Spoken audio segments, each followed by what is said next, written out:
So Ben, thanks for hosting me again today. It's been a lot of fun looking around. It always is, and we are socially distancing for those of you that are watching at home. We're being responsible. Hope everyone at home is safe and well, and that the virus isn't impacting you too badly.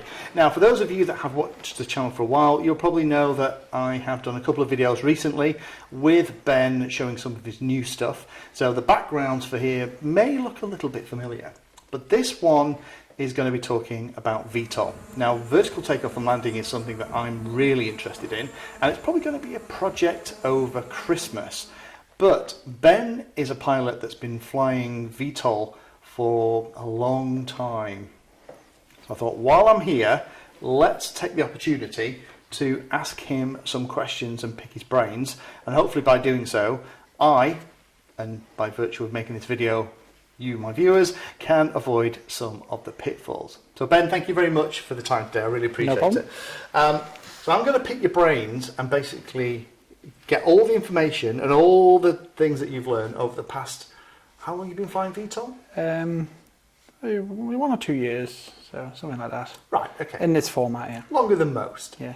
I kind of get all the information, because looking around here, and we've got some examples of things that we're going to use as part of the chat, that you have a lot of VTOL equipment here that's used as kind of prosumer professional grade, mapping, surveying, all kinds of stuff. Yeah. But what I'd like to do is kind of talk to you about generic stuff, the basics, so that when I start my project, I don't completely mess it up, because there's a possibility of that.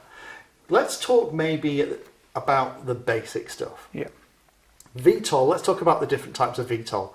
Vertical takeoff and landing usually means that you have some form of additional rotors or control surfaces or something on a plane or wing that allows it to both take off and land vertically. Clues in the name, right? Yeah. But there's loads of different flavours of that, and looking around in here, I've already seen about 5 different ways of doing it. So can you talk about the ones that you've got here and what the differences and benefits are? Yeah, so exactly as you said, vertical takeoff and landing. Quite often we'll just refer to these as quad planes when we get to the setup, because that's how they're classed. But simply the process might be that we want it to take off like a multi-rotor and fly like a plane. Okay. And the simplest format would be a quad plane, such as this. Such as sticking 2 booms onto your wings and having vertical lift motors, and at a point we transition, engage to your rear motor, and it behaves like a plane. So it's a quad for takeoff, then it's a plane, then it comes back to a quad for landing. So your traditional quad plane. This could be an X8, could be coaxial. Another type, which I believe is popular on some of the sort of smaller platforms, would be to modify a plane into a tail sitter. So this is where you have a wing or a plane. Yeah, a better one than this, yeah. Yeah, this is that has large control surfaces typically underneath a prop, so that even when it's vertical, you have lots of authority. I know this is one that you got in a while ago that you haven't built out, because the quality is shocking. Fixed motors, fixed position motors. Yeah, fixed position motor. So it takes off and then it kind of flips itself over and then becomes a plane. I'm personally, this is the one I'm most excited about, because it doesn't mean that you have systems on the model that's redundant for some of the time. So with a quad plane, I guess those 4 motors that you use to rise into the air, as soon as you transition to forward flight, those turn off and they're just drag and weight. Yep, in a way, yeah. the tail sitter method, this particular one where you flip, obviously you need less components. Everything's been used at a time. You'll tweak your airframe a little bit, exactly as you said. You must extend these control surfaces. You need that authority while it's vertical. You have some considerations to do as well. But yeah, you can view these extra bits here as more weight, absolutely. Sometimes that works to your benefit in that you can, if you have an overloaded plane that you can't take off in a traditional method, if it's a hand launch or if it's a runway, maybe you can actually put a bit more weight on it. Normally you can have more battery, so you can a compromise somewhere leads to some bits, so saving somewhere else. Maybe I can put more battery in it if I don't have to use a runway. So yeah, you really need to do a few calculations as to what you need. Like say we can get towards the 3-hour mark out of this giant beast in the back, because we can overload it with lots of batteries, and we don't have to worry about a normal takeoff. So there is a third type though, right? And that is the tilt rotor. Yeah. Where you don't have the additional motors that don't do anything. You have motors that are kind of dual purpose that typically tilt on the servo. So to sort of fill that gap, what we could have is, again, it could have 4 lift motors or even 3 on some models, and the front ones would articulate forward as it transitions. So you have the same motors being used for forward flight as well as lift. Right. There is also quite a few other combinations of this in the vectored thrust, and the way the software is written, people can make their own mixes, and there's all sorts of combinations. You'll see some in the news that even have 12 motors on them and all different dual stacked methods. So once you get beyond these traditional methods, there's endless potential as to what you can do. Even tilting wings, like you might see on real planes like the Ospreys, for example, there's lots of options down the line. My advice, start simple. So I think you've mentioned you want to do something like this over Christmas. The main thing that catches people out here is when you're doing the setup, it's the orientation. Making a mistake, what is level? You level this as if it's a fixed wing. That could be the simplest and the quickest to get going, but it has a few pitfalls. Well, that leads me beautifully into my next question then, about flight controllers and setups. Yeah. Because looking at the flight controller market in the hobby side, there tends to be 2 schools. You've got your iNav, which are working towards having a profile for the wing or the fixed wing model and a profile for the multi-rotor, and being able to transition between those 2 profiles. Yeah. That's not quite there yet. But looking at something like Ardu Pilot, which I think is what you're using here inside some of these big things, Ardu Pilot seems to be really sophisticated. Absolutely. But what are you using in terms of flight controllers and hardware in the middle of all these different VTOL systems you're running? So let's start with the firmware. We're running Ardu Pilot. It's been doing quad planes for ages, 5-6 years. You'll see them in the Outback Challenge. So a lot of the Ardu Pilot developers are in Australia and around the world. But there's an Outback Challenge where several years ago they did quad planes, and that really boosts the development and the improvements in technology. So Ardu Pilot, and specifically install it as a plane. You tell it it's a plane, and within plane we have a set of parameters to enable called Q enable, standing for quad plane, even though it's a VTOL and it might be a tail sitter. Quad plane. And then within that we have our additional stages of setup telling it what is what and some settings. In terms of hardware, obviously I'm a big fan of the cube, so everything I do has a cube in, unless I'm limited by shape or size or space.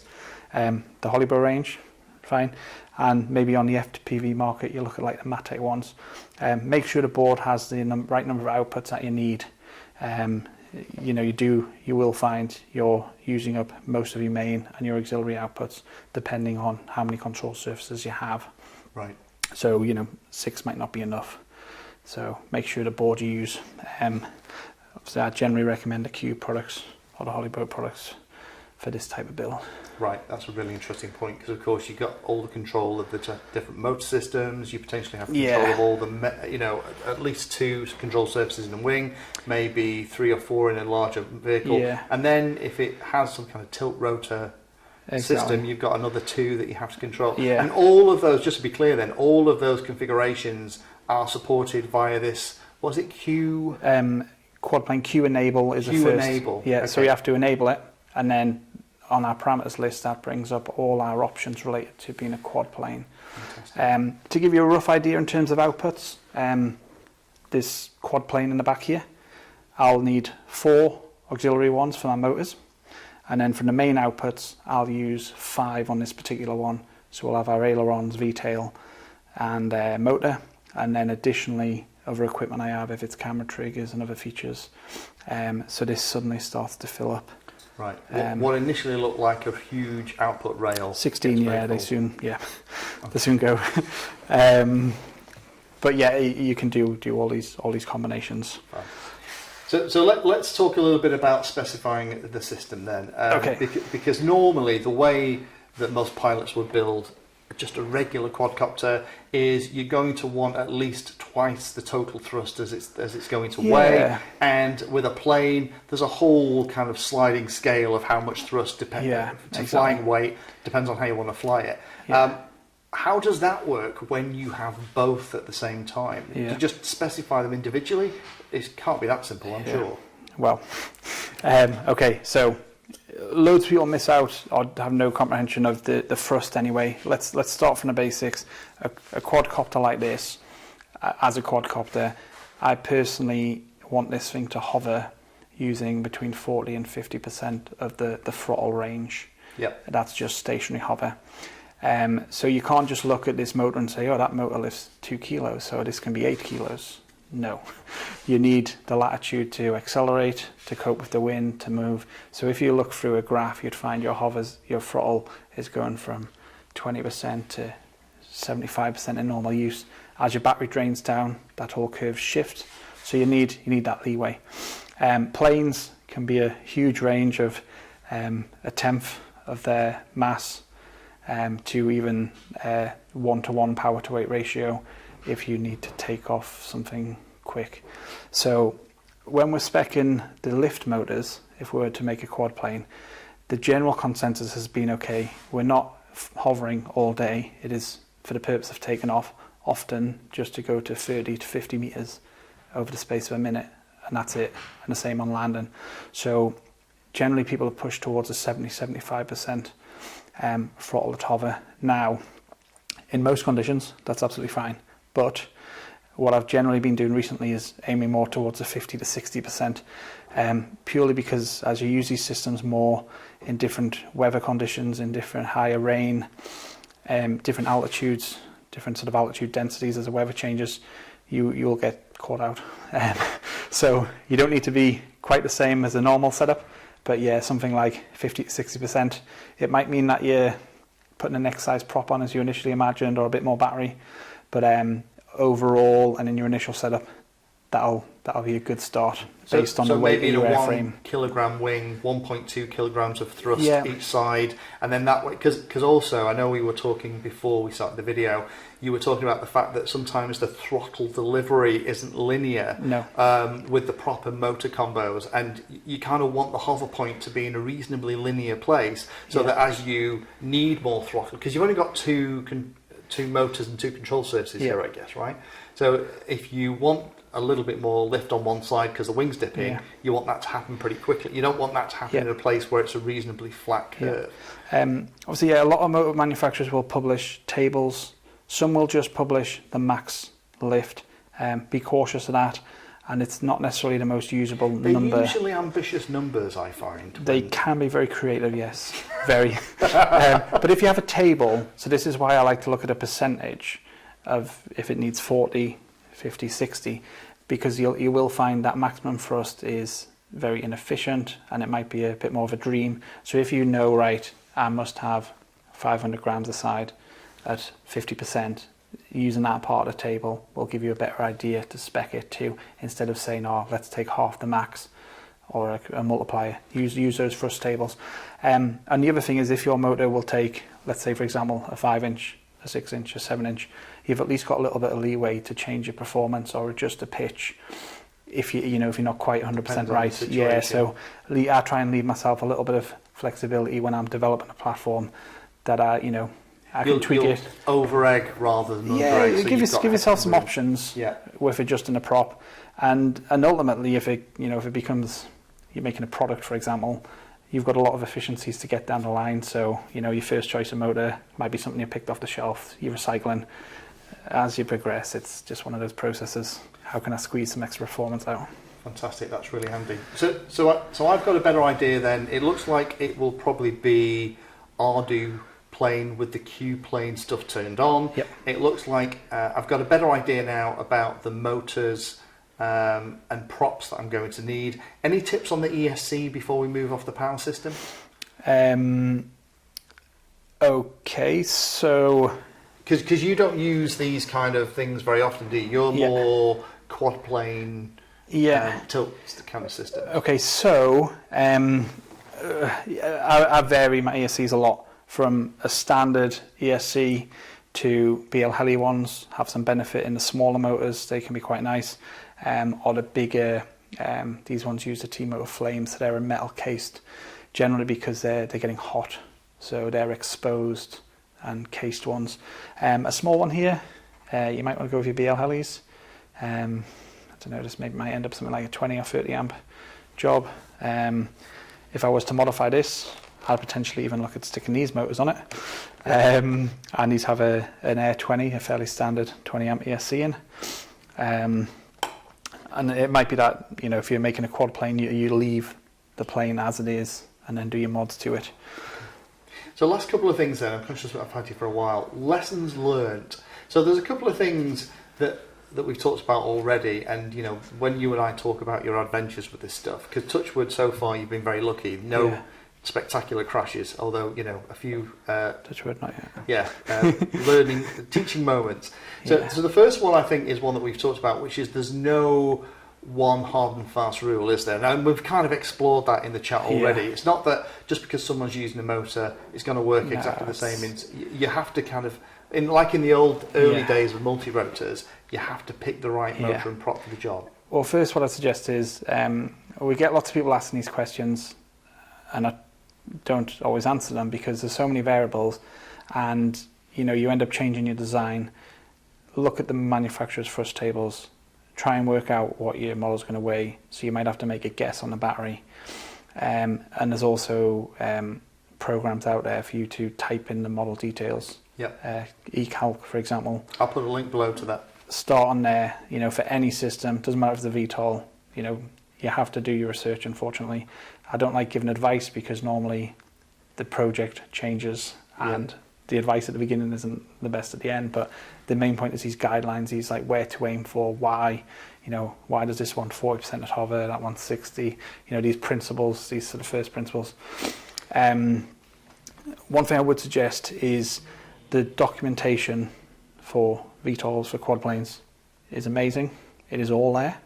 All these examples, how to set it up. It is all the audio plane and autopilot documents is worked on, you know, daily.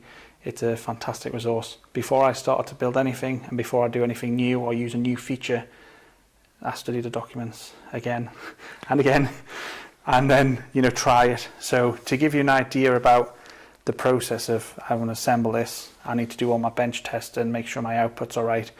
Then what I'll do is, this gets tret as a quad. I do all the multi-rotor stuff first. Right, so when you go to maiden, you maiden it as a multi-rotor initially. Okay. Yeah, so I'll just be using Q-stabilize.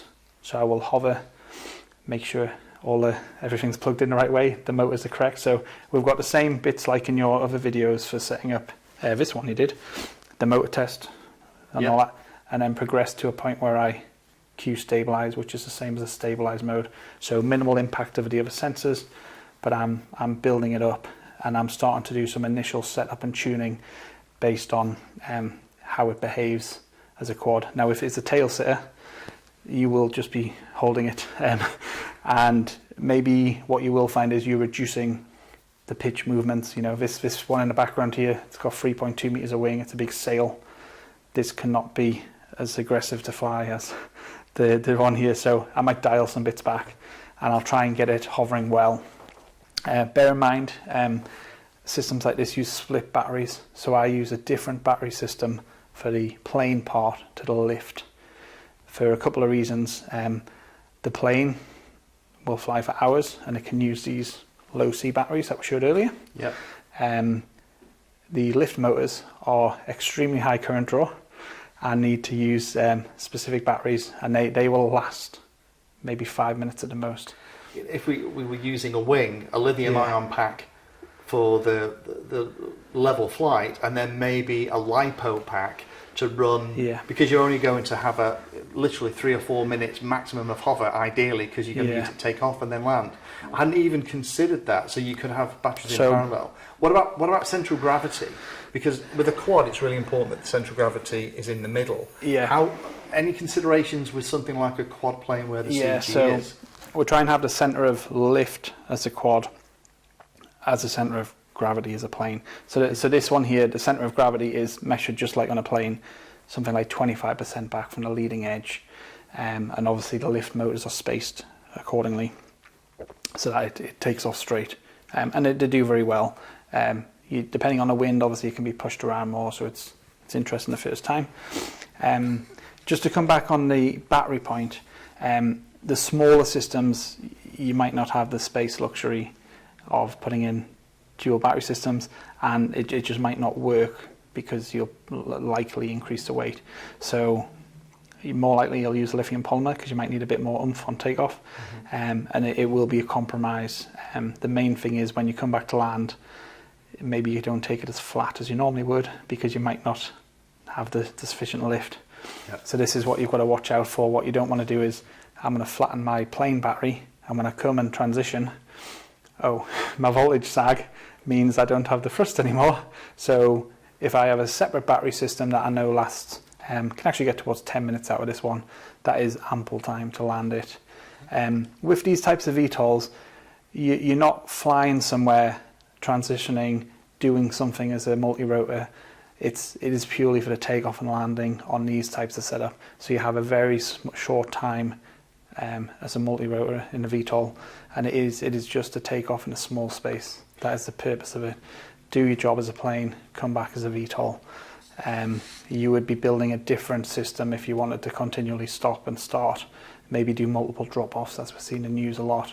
You would sacrifice flight time as a plane to do more takeoff and landings.